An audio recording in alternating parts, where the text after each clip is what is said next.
전능하신 하나님은 공의의 하나님이시고 사랑의 하나님이시고 정의의 하나님이신데 어떻게 저 악한 자들이 저렇게 잘 되는 거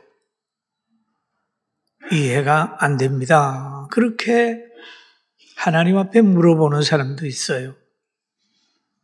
오늘 본문에 보면 예레미야 선지자가 물어보는 거예요.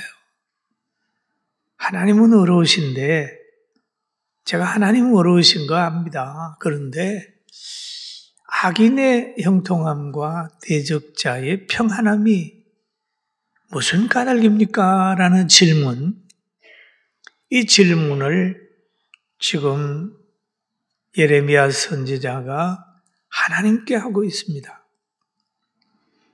그런데 이 질문을 하기 전에 하나님은 예레미야 선지자를 통하여 말씀하신 내용이 있는데 예레미야 9장 23절에 보면 여호와께서 이같이 말씀하시되 지혜로운 자는 그 지혜를 자랑하지 말라. 용사는 그의 용맹을 자랑하지 말라.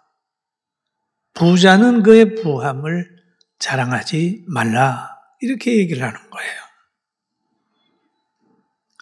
지혜로운 자는 지혜를 자랑하지 말고 용사는 그 용맹을 자랑하지 말고 부자는 그 부함을 자랑하지 마라. 자랑할 것이 있다면 명철하여 나를 아는 것과 나 여호와는 사랑과 정의와 공의를 땅에 행하는 자인 줄을 깨닫는 것이라. 이것을 자랑하는 거지 너가 가지고 있는 거 자랑하지 마라 라고 말씀하셨어요. 그러면서 공의를 땅에 행하시는 자인 줄 깨닫는 것이라. 나는 이 일을 기뻐하노라 여호와의 말씀이니라 라고 얘기를 합니다.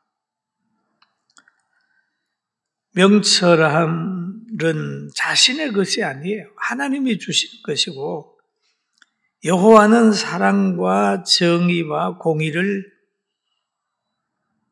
행하시는 분이에요.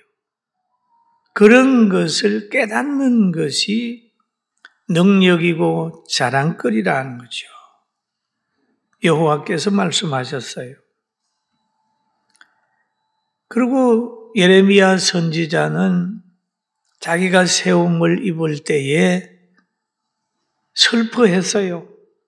하나님, 저는 아이라 모든 걸 분별할 수가 없습니다 라고 할 때 하나님이 말씀하기를 아이라고 말하지 마라.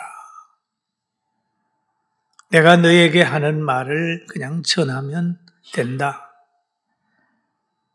그리고 너를 박해하는 사람이 많이 있을 텐데 내가 너와 동행하리라 라고 말씀을 하시면서 하나님이 그러는 거예요.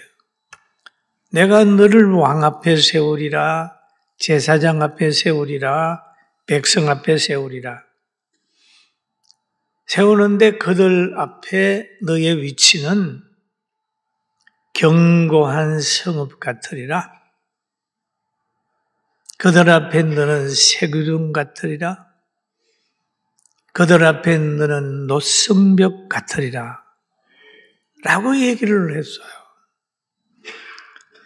그러면 성읍 같고 새기둥 같고 노성벽 같은 것은 예레미야의 어떤 진지나 건물이나 환경이 그렇다는 것보다는 예레미야 가지고 있는 심령이 견고한 성읍 같아서 어떤 세력도 그의 마음을 좌우할 수 없는 거예요. 할렐루야. 여러분, 믿는 자의 마음은 어떻습니까? 견고한 성읍 같아요. 하나님의 말씀에 붙들린 사람의 그 위치는 새기둥 같아요. 함부로 뽑히지도 않고 꺾이지도 않고 그런 거, 새기둥 같아요. 노성벽 같아서 함부로 허물 수도 없는 그런 위치가 되게 하고, 많은 사람이 너를 공격해 오면 내가 너와 함께하여 이기게 하리라 라고 하셨습니다.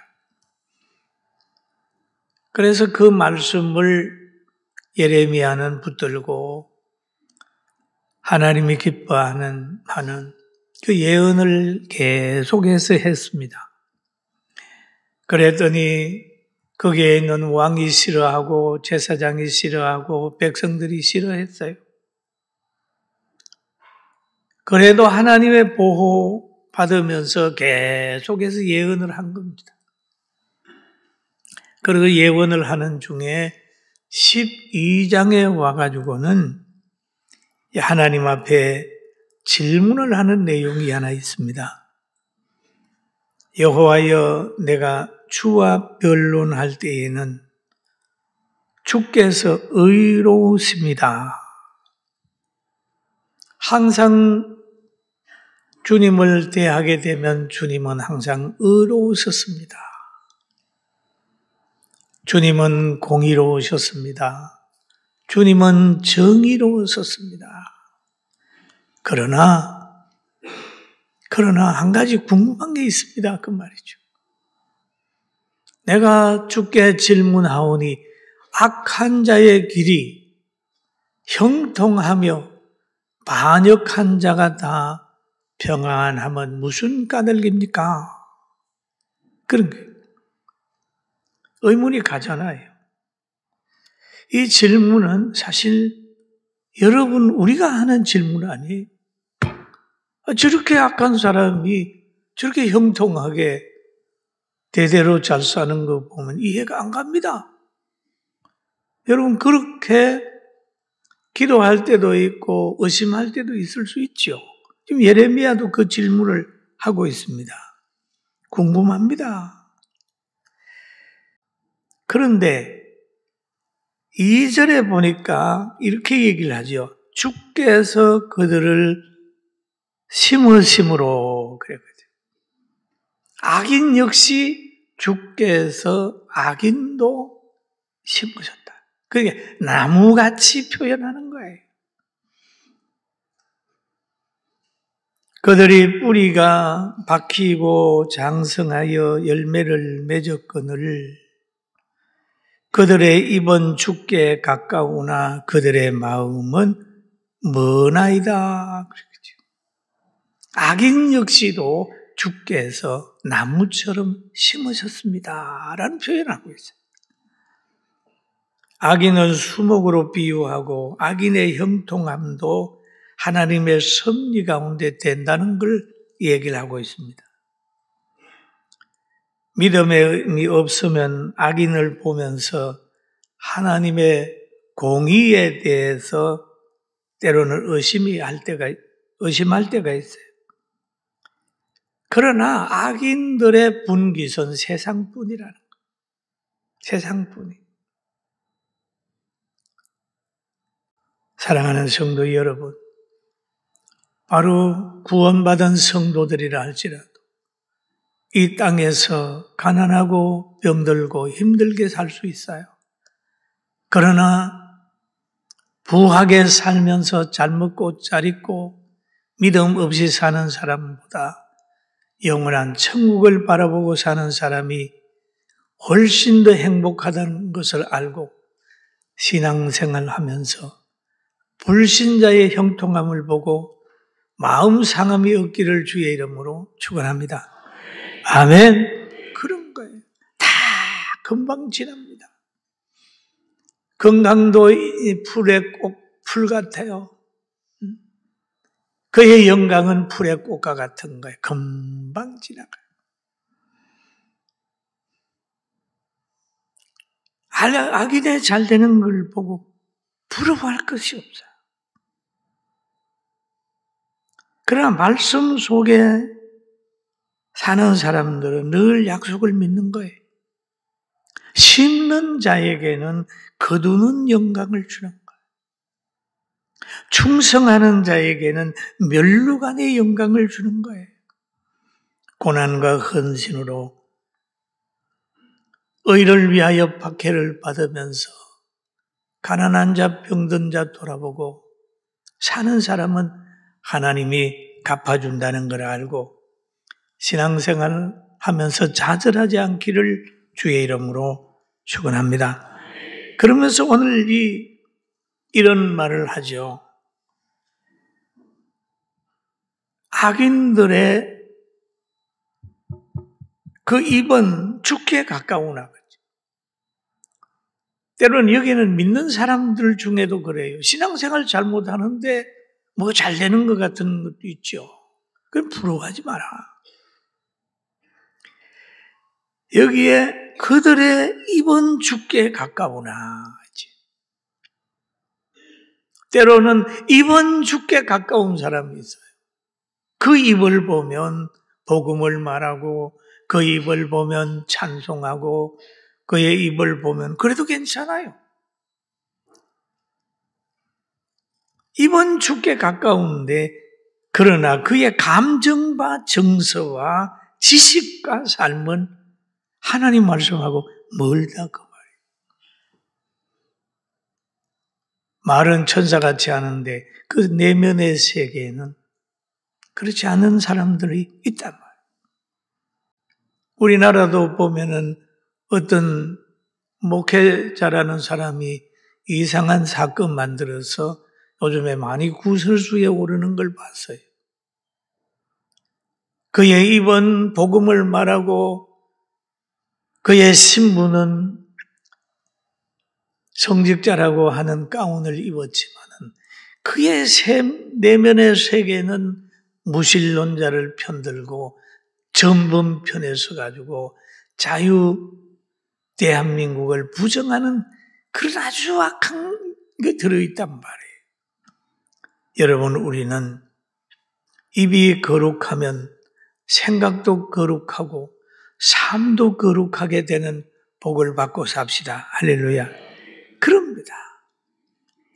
그런데 예수 믿는 사람, 진심으로 하나님을 따르는 사람들의 특징은 같은 죄를 지지 않습니다. 시편 6편 6절에 보면은 그런 말이 있어요. 내가 탄식함으로 피곤하며 밤마다 눈물로 내 침상을 띄우며 내 요를 적시나이다 라고 얘기해요. 이 다윗의 시에 보면 이게 고백이에요. 그가 과거에 자기 죄를 생각하면서 늘 하나님 앞에 기도합니다. 눈물로 침상을 적시고 눈물로 침상을 띄우는 거예요. 여러분은 과거의 잘못을 빨리 잊어버리는 게 아니라 생각날 때마다 기도하고 믿음을 가지고 살아가면서 하나님이 나를 보고 있는 줄 알아야 됩니다. 시편 56편 8절에 보면 이런 말이 있어요. 나의 유리함을 주께서 계수하셨나니 세고 있다는 거예요. 유리함을 주께서 계수하셨나니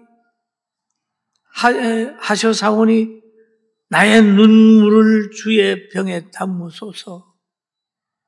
이것이 주의 책에 기록되지 아니하였나이까? 라는 얘기를 하고 있습니다. 여러분, 늘 하나님 앞에 깨어있고 기도하는 사람을 하나님이 복을 주시는데 다윗을 보세요. 그런 큰 죄를 졌음에도 회개하는 삶을 삶으로 인하여 왕 중의 왕이에요. 이스라엘의 왕 중의 왕임. 사울은 하나님이 패했지만은 다윗은 세워가지고 그의 아들 솔로몬이 왕이 되게 하고 계속 대를 이어가지고 왕자리가 이어나가면서 다윗의 후손으로 그리스도가 태어난다고 말씀하셨잖아요. 그랬잖아요. 여러분의 후손이 여러분을 통해서 우리의 후손들이 우리를 통하여 복을 받는 그 길을 가게 되기를 주의 이름으로 축원합니다. 그러면서 오늘 예레미야가 또 그렇게 말하지요.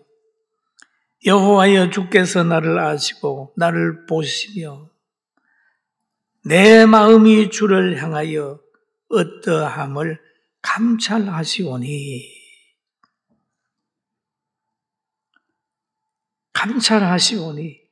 양을 잡으려고 끌어냄과 같이 그들을 끌어내시되 죽는 날을 위하여 그들을 구별하옵소서라고 얘기를 해요.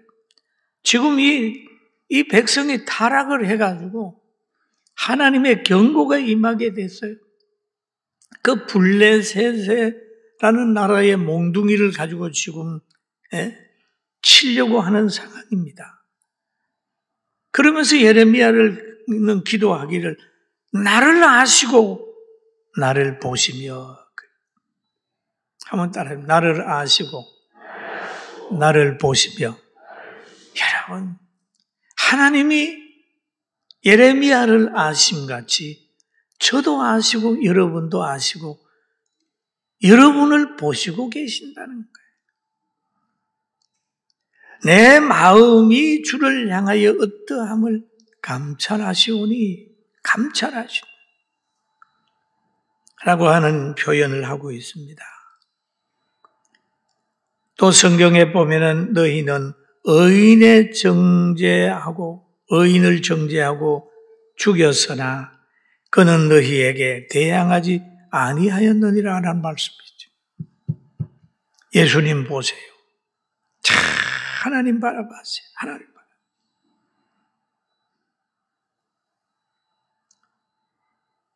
그리고 4절에 가가지고는 언제까지 이 땅이 슬퍼하며 온 지방의 채소가 마르리까 짐승과 새들도 멸절하게 되어사오니 이는 이 땅 주민이 악하여 스스로 말하기를 그가 우리의 나중이를 보지 못하리라 함이니이다 라는 말을 하고 있어요. 유대인들이 죄를 범함으로 인하여 밭에 채소가 잘 안 되는 거예요. 채소가 잘 안 되면서 짐승도 멸절되는 거죠. 사람이 죄를 지면요, 자연도 저주를 받습니다. 짐승도 저주를 받습니다. 사람이 욕심이 더럽하니까 다 몸안이 공기 오염을 시켜서 이제는 새도 못 살고 짐승도 못 살고 이제는 꿀벌도 못 살게 돼서 지금 문제가 되는데 꿀벌이 다 없어지면 사람도 못 산다는 거예요. 여러분, 우리는 그런데 예레미야는 이스라엘 백성들을 가만히 보면은 짐승도 인간으로 인하여 멸절돼 가고 있다. 그랬는데 우리가 복을 받아서 자연도 복을 받고 짐승도 복을 받고 살기로운 나라 만들어가는 우리 모두가 됩시다. 아멘. 그러면서 오늘 본문의 예레미야는 그런 얘기를 하죠. 내 형제와 아비의 집이라도 란 말이에요. 6절을 우리가 이 얘기를 하고 있습니다. 6절을 한번 보면은 잘 얘기를 하고 있어요. 형제와 아비의 집이라도 너를 속이며 내 뒤에 크게 외치나니 그들이 내게 좋은 말을 할지라도 너는 믿지 말라 라고 하는 얘기를 하고 있어요. 이게 뭔 얘기인가? 그러면 형제와 아비는 사랑하지 않습니까? 그런데 말씀을 떠난 형제와 아비, 신앙이 다른 형제와 아비는 그 지역에 박해가 세게 오면은 진실을 말할 수 없는 환경이 된다는 거죠. 그래요. 다른 어떤 국가에서는 그 종교를 가진 사람이 기독교를 믿으면 그 가족이 죽이려고 그러잖아요. 그 경험을 선다층이 한 일이 있죠. 그리고 우리가 육을 가지고 있는 사람들이 이 땅에서 진실을 말한다고 하지만은 그건 진실이 될 수가 없어요. 예수님의 제자 베드로가 진실을 말했습니다. 예수님이 그러는 거예요. 자기가 팔려간다고 하니까 베드로가 나는 죽을지언정 예수님 부인하지 않겠습니다. 진실입니다. 그런데 예수님 말씀하셨어요. 너 나 굴기 전에 나 3번 부인한다. 베드로는 믿지 않았어요. 왜? 진심이기 때문에. 그러나 인간적인 이성이나 인간적인 진심은 죽음 앞에는 무너집니다. 내가 바르게 하려고 그러는데 죽음 앞에, 고난 앞에, 어떤 사람은 물질 앞에 무너지고 어떤 사람은 명예 앞에 무너지고 어떤 사람은 인정 앞에 무너지고 무너진단 말이에요. 그러니까 예레미야야, 너는 그들이 내게 좋은 말을 할지라도 너는 믿지 마라. 그 말이 있어요. 인간의 좋은 말은 영원하지 않다.